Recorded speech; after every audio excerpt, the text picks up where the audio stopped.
Everyone আসসালামু আলাইকুম, কেমন আছেন সবাই? আশা করছি ভালো আছে। এখানে দেখেন আমাদের একটা বড় সাইজের ব্যাগ। আমাদের বড় সাইজের ব্যাগটা দেখতে ঠিক এরকম হবে। এটা দেখেন খুবই টেকসই হবে ব্যাগগুলো। হ্যান্ডেল কোয়ালিটি দেখেন যথেষ্ট ভালো, এগুলো নষ্ট হবে না সহজে, আর ছিঁড়েও যাবে না। হ্যাঁ, তো এখান থেকে এখান পর্যন্ত আছে 19 ইঞ্চি, এইদিকে আছে 11 ইঞ্চি, এখানে দিকটা আছে 11 ইঞ্চি। এগুলো তারা ফোল্ড করতে পারবে, ওয়াটার প্রুফ ওয়াশেবল। আমি একটা ব্যাগের ডিটেলস দেখিয়ে দিই, অনেকেই ব্যাগগুলো দেখতে চান। আমরা ফিল আপ করে রেখেছি অলরেডি, কাপড় চোপড় দিয়ে ফিল আপ করা আছে। আমি তো দেখাই এখানে অনেক, এমন না যে পলি দিয়ে বা কিছু দিয়ে ফিল আপ করা হচ্ছে। দেখেন এখানে কিন্তু অনেকগুলো ব্যাগ দিয়ে ফিল আপ করা আছে এই ব্যাগটা।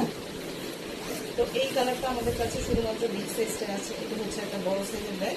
এখানে যেটা দেখতে পাচ্ছেন ফোল্ড করা অবস্থা আছে, এটা হচ্ছে আমাদের একটা বড় সাইজের ব্যাগ। তো বড় সাইজের ব্যাগ এখানে দেখেন লংটা আছে এখান থেকে এখান পর্যন্ত 19 ইঞ্চি আছে। এখানে ছোট একটা